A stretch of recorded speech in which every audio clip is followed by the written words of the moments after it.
Hello, everyone, and welcome to Create with Franz. Today with Janet Bayramyan, who is calling all the way from Los Angeles in California. So, hello and welcome to the show. Thank you very much for having me. I'm so happy to have you, Janet, because you guys listening, we're talking about a very important topic, something that is so widespread now in social media, Instagram, YouTube, and it's PTSD. Anxiety, depression, trauma. Trauma, it's everywhere. It's like pepper, it's like parsley in Italian. It's sprinkled everywhere, sometimes even out of scope because, we self diagnose, we have a lot of pop psychology. But let's learn about how to tackle these symptoms that we might have depression, PTSD, flashes of bad memories, sometimes even a small thing, even just a movie that wasn't quite right, can cause a trauma and come back to you and haunt you. And this can happen to everyone. Even you have a brilliant life, and then you have a little event that is just triggering you just enough to disrupt your life. So if you're interested in this, I got a solution. It's called EMDR, which is eye movement desensitization and reprocessing. But the expert is Janet. Janet also was suffering from some of his symptoms. So let's go back to Janet first and see how did you get started with this? You were suffering from 3 or 4 significant symptoms. So the microphone is all yours. Yes, thank you. Yes, so, in my personal life, I did struggle myself with depression, and I did have some symptoms of PTSD going on. At the time, I didn't realize it was PTSD. I just thought I was maybe too sensitive, too emotional, very, very depressed. And I started therapy. Thankfully, I did start therapy. I knew that it was important for me to talk to someone. But I talked to a therapist for quite some time, and I noticed that even though I gained a lot of insight into my problems and into my past, I still wasn't feeling better. Like the depression wasn't releasing, the PTSD symptoms weren't kind of getting better. And thankfully, my therapist at the time, she was also EMDR trained. She said, why don't we try EMDR? And I said at the time, like, EMDR, what is this? So she explained to me how it works. And we can talk about how it works today as well. But when she talked about it to me, I was like, what? You move your eyes back and forth and you're supposed to feel better? What is this? Like, I was very questioning it myself. I Oh, did wow. not, I know it seemed very woo. I did not believe in it. So for a while, actually, she didn't push me. She was like, okay, you don't believe in it? We don't have to do it. So I kept on doing my talk therapy and talking about my issues and my problems. And I remember one session I was complaining to her that I wasn't feeling better. And she said, Janet, I'm going to go back to EMDR. Why don't we try EMDR? Like, And to me. she was like, what do you have to lose? Even if you don't believe in it, let's just try it, see how you feel. And then if it doesn't work out for you, we don't have to do it again. And that sold me. I was like, okay, I don't have to commit to this. I'll try it. So we tried it. We worked on a particular memory that I felt like was kind of the start of a lot of my issues. And, we did we'll talk about it, but we did the bilateral stimulation, the back and forth movements, back and forth eyes, back and forth vibrations. And at the end of the session, I just felt in my nervous system and in my body, I felt lighter. And I remember ending the session and looking at her, and I was like, my God, this is what I was missing the whole time. I can't believe I resisted this for so long. And so from there, I did EMDR religiously for like a year in therapy. After that, it completely changed my life. It completely changed the trajectory of how I was feeling, how I process my life. It changed the trajectory of my career because I became such a believer that I decided to get trained in EMDR. So it was amazing. And I was so lucky and grateful that my therapist knew to push me with this. That is such a success story. I love it.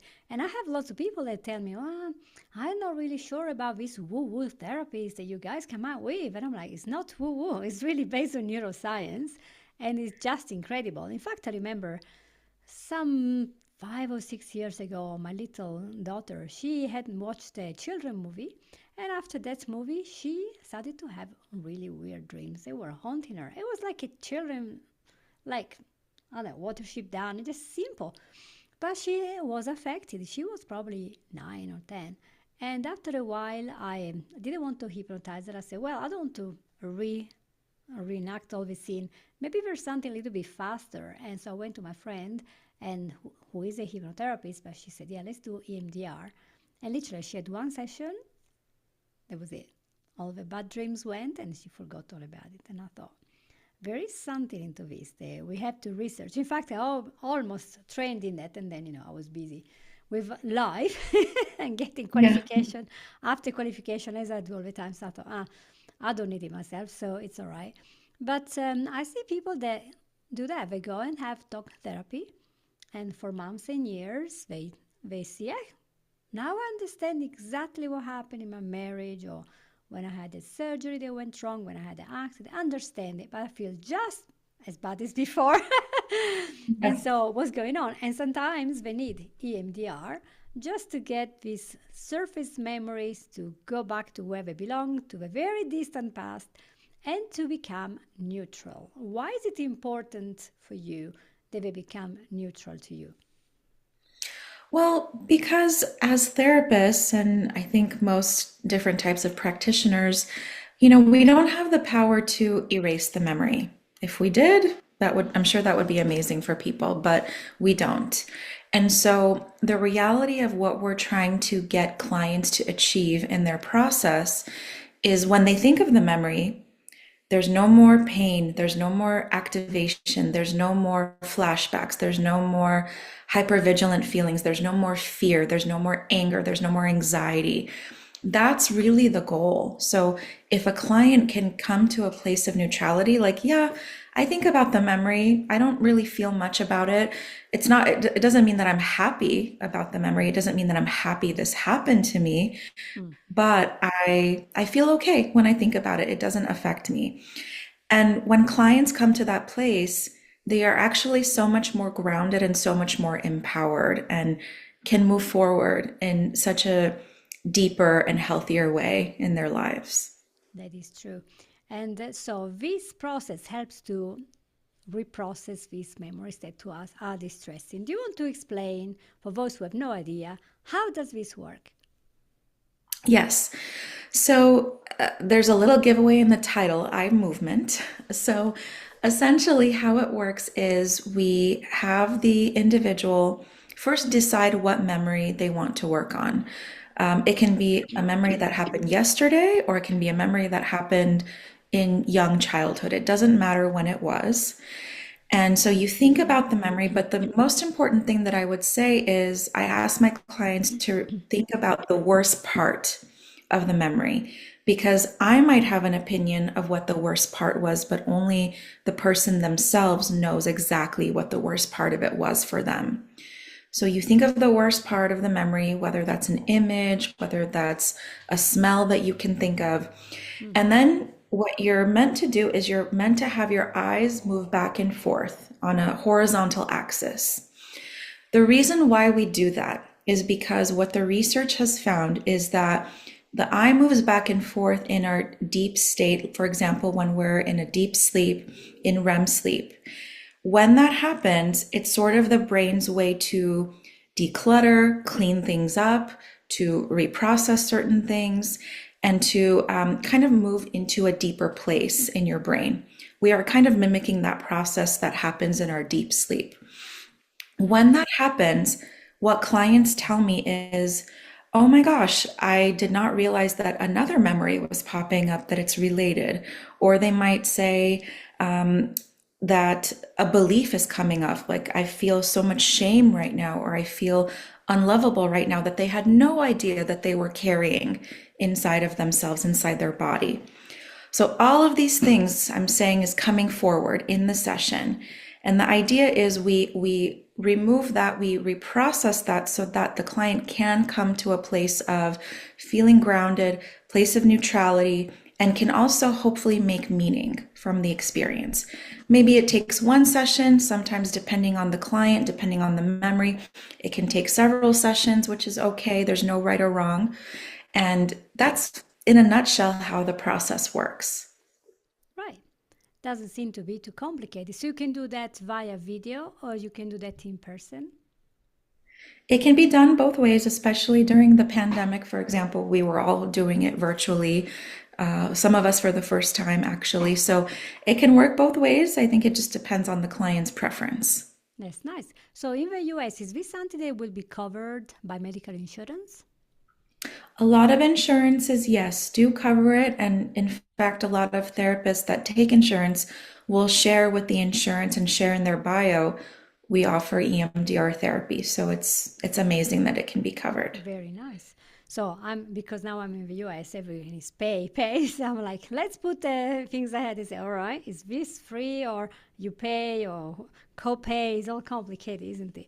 So what would be then the difference between EMDR and any other trauma therapy that's maybe offered?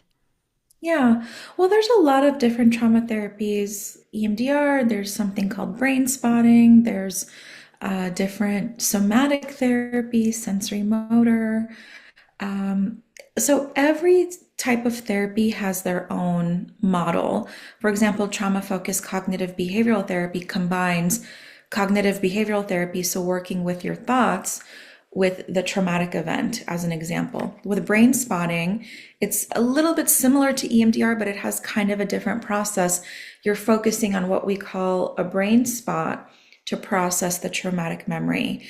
There's a lot of different trauma therapies you can choose from. You can try different things to really see what works for you. Right. That's so good. So, what would be a suggestion if a person is listening to the show? Because the show has a very particular structure, which is to give tips. So, let's say that there is a person that has been through a terrible experience but want to stop having maybe a veteran, could be anything. And they want to get rid of the first thing they should have to do now, if I have like they're in the middle of a panic attack, what should they do about it? So, if anxiety kind of starts to behold you or starts to elicit panic in your body, a lot of people don't like when I say this, but I kind of say you have to unfortunately ride the wave with the anxiety as it comes. We can't eliminate it. I know it's a very scary experience when it happens. You have to do your best to just kind of pause, breathe if you can, let it ride, and then come out. And then, of course, do what you need to do to take care of your body. If that means, washing your face with cold water, if that means sitting down on the ground, feeling yourself on the ground, meditating, doing that. If it means contacting your therapist and chatting with them for a little bit, doing that. Everybody has their own different process. These are some of the different suggestions that I can offer. But I would say if you want to start doing specifically trauma therapy, you have to make sure whomever you call, the therapist that you either currently see, or maybe it's a new therapist you're looking for, you want to ask them what trauma therapies are they trained in, because somebody has to have specifically this training in order to be able to offer it to you. Right. So very good training, very useful, and they can get quite a fast result because every time you have EMDR, you will process all these important memories. So I gather if you have lots of very similar memories, can you then do them all together because they have the same principle? For example, a dog is chasing me and want to bite me, and I'm totally scared of dogs. So if you just work on one, you should be working on all the others, right? But if you have lots of different ones, then you will have one EMDR session for every different memory, right? Yeah, in a nutshell, what you're saying is correct because here's what happens. Let's say you're working on a memory from like a recent time that maybe brings up like a feeling of shame, right? If it's related to a memory from childhood that elicited that similar feeling of shame, maybe now you feel shame with a partner, but in your childhood, you felt shame with your family. Right. What happens in the brain is the brain has neurons that connect both of those memories together. So let's say we're working on the memory now with shame with your partner. If you are able to reprocess that memory, the neurons are going to be worked on and healed for both the adult memory and the childhood memory in the same session. So it is really fascinating that that happens. So you are correct that you don't necessarily have to work on two different memories, just one to be able to get the healing that you need. That's fantastic. And how long do the results last? Is this a lifetime event, or do you have to go back to the therapist every few years to desensitize again? I do ask because lots of my clients will ask this. So. Yeah, yeah. It's a great question as well. So, couple things. So, if you are able to bring the level of activation down from, like, let's say you started at an 8 out of 10 intensity when you thought of the memory, you felt tense in your body, 8 out of 10. If you are able to process the memory and bring it down to a 0 out of 10 intensity, meaning I don't feel intense, I feel completely neutral, then more than likely you do not need to reprocess that specific memory. Oftentimes, though, what happens is when we're processing a traumatic event, sometimes the best that we can do is bring it down to a 1 or 2 out of 10 level of intensity. And I can explain why. I worked with a client that was dealing with a robbery situation. And for the most part, when we were processing the memory, he could only bring it down to a 1 or a 2 out of 10. I asked him, why can't we bring it down to a 0? Why is it staying stuck at 1 or 2 out of 10? And he said to me something very important. He said, because the individual that did this, they're still out there. They have not been arrested. And this person has my identification. My identification has my address. And so he was able to process the event, but 100% eliminating the fear is not possible because of this reality. And so having a little bit of that anxiety is actually appropriate. You should have a little bit of anxiety if that is your situation, right? So that individual, more than likely down the line, will have to reprocess this memory again with EMDR. Hopefully, when the perpetrator is in custody and they don't have to maybe worry as much. So this is what we call in EMDR reprocessing to what is ecologically appropriate, and so it depends on the situation, if that makes sense. Of course, it does, because what a lot of people don't want to accept is that anxiety is a normal part of life because it's a protective part of our brain. And the job of a brain is to keep us alive and safe with a shelter, a roof over our head, and food. And so to keep us as much as possible far away from pain and close to pleasure. That's where the brain will always go, whatever we do. That's why there are drugs and entertainment, and everyone loves it. I won't make the list now, exhaustive list of things that we do to enjoy ourselves. But we try to get out of pain. And because of that, we are very much on alert for noises in the night that will wake us up thinking, is there somebody coming into the house? Of course, you don't want to spend the whole night awake wandering. So there is a big difference between healthy anxiety, so living in an area where there is a high criminality, so there is a high probability that you might encounter this. So you have to be on alert, remembering enough of the pain of the past situation or even something you read in the news so that you're ready, because it's a preparation for fight or flight. When it becomes a problem is at the point when your anxiety is changing the way you live your life completely. So you are constantly on fight or flight. You are exploding. You are not breathing deeply. You are feeling it right here. It's tight. You might have even breathing problems because you're constantly thinking, and then they can become skin problem, stomach problem, nausea. It could be all sorts of things, avoiding everything, being stuck in the house. That's when you realize this is no longer a healthy protection mechanism, it's going beyond. And then you go and have therapy to lower it to your situation, to your thing, because if you live on your own in Antarctica, you might be worried about a white bear attacking you. This is not going to happen in London, isn't it? So it's different what are your worries in London? Maybe the stock exchange crashes or your rent will go up. It's a different type of thing. So we have to work with a therapist to really see, where is this anxiety coming from? Is this helpful for me or is it not? And I love that it's got bilateral stimulation, which I use with all my clients with anxiety and panic attacks. Mm-hmm. Very good. I know because we've done this with Melissa Tier. And as long as your brain is busy passing an object from one hand to the other, it cannot really focus anymore on the blinking, annoying, harrowing thing.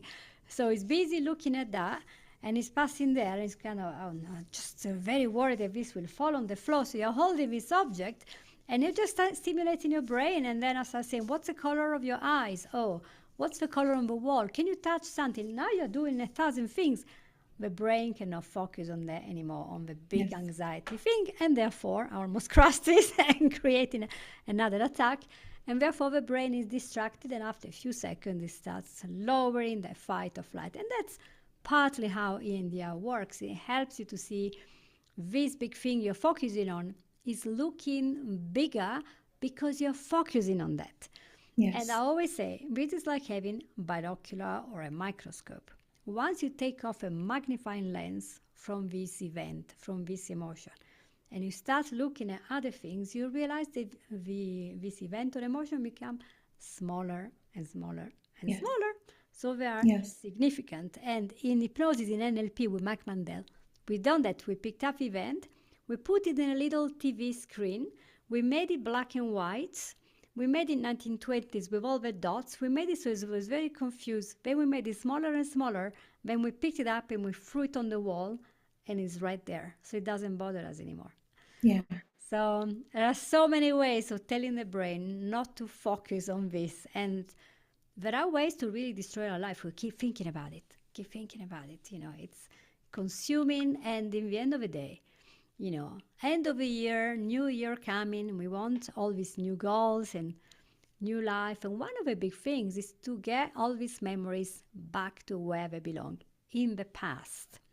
And by thinking about them, we can't improve anything because the past cannot be changed. Yes. Is that correct? The past cannot be changed, but I love your example that, you know, when we look at the memory from the big picture by using this strategy, it not only does it not have as much power as it used to, but it's not as scary anymore as it used to be, because your nervous system and your body is just doing an amazing job regulating itself as well. And you're obviously, you know, working with a safe person in the process too, so you're not alone as well. And the good message of this is that when we have trauma, it doesn't have to be there forever. We cannot spend the rest of our life. I'm a victim of trauma, I'm a victim of PTSD. Just put away this victim of, survivor of. You are more than what happened to you. We can go forward and create the life that we want. I wanted to know before we close if you have any more tips that you wanted to share. Yeah, specifically for trauma or Yes, if you want, yes. yeah. Yeah. Yeah. So I love what you were saying, like, you know, with the brain, like, let's say if a flashback does come up, like if, you know, the negative memory just pops up, and that happens, it's a very normal process that the brain does. I like what you mentioned, just kind of noticing the different things that you see in your room. Even naming it out loud can be really helpful. Something that I have my clients do also is I have them name the date, what date it is today, what year is it today, because, you know, we can say it's 2024. It's not 2008 when that trauma happened to you. So that is also very stabilizing for the body and for the nervous system. I even have my clients, I say, like, hold up your hands for a second. Look at your hands. You have adult hands right now. Your adult hands are free right now. And I say to them, let's do that, because we need to remind your brain that you're not this like helpless child anymore. And so if you can try to do some of those exercises on your own, you might see that that can actually bring you back to the present moment.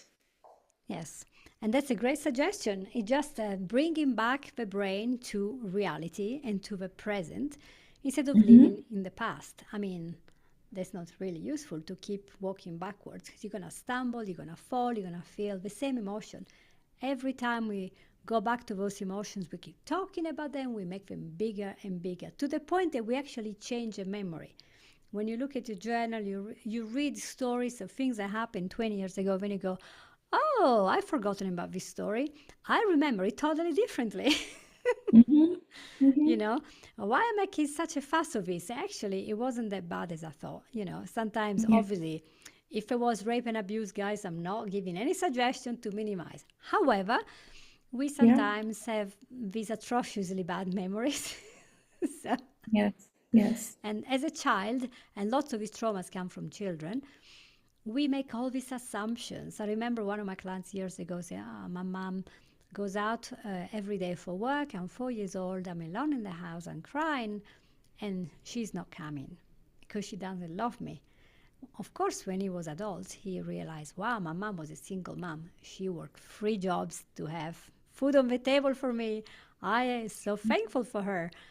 But Yeah. the child had not connected what the adult had thought. So in the session, we went through this child and realized, Mommy's outside getting you some lovely bread, some milk, whatever you want for your school. And so it's great. She's going to be back. She's right there. She's going to be back. But the child didn't know that. The child had this big trauma stored there. Yeah. So the conclusion that the child can make are not the same as an adult. Hmm. They're very, very simple. She loves me, she doesn't. She's not here, so she doesn't care. But life isn't black and white. Exactly. And so that's great. Well, thank you so much, Janet. So, Janet Bayramyan, is that correct? Correct. Perfect. Yoo-hoo! I will be putting links under the episode, and you can read these links and go to Janet if you would like some therapy, even EMDR. And she can also work remotely if you want, because she's lovely, isn't she, guys? So she needs to see more people that want to create this new life. So thank you so much for being here. And I'm hoping that with the new year and the new resolutions, that we have a resolution to bring peace and calmness into our life. And one of the ways to do that is exactly to do EMDR. So share this episode with all your friends who seem to come back to the past all the time. Maybe have a big set of your friends having this therapy. Is not as expensive as you think and is so effective. So thank you so much, and I'll see you all next week. Bye bye.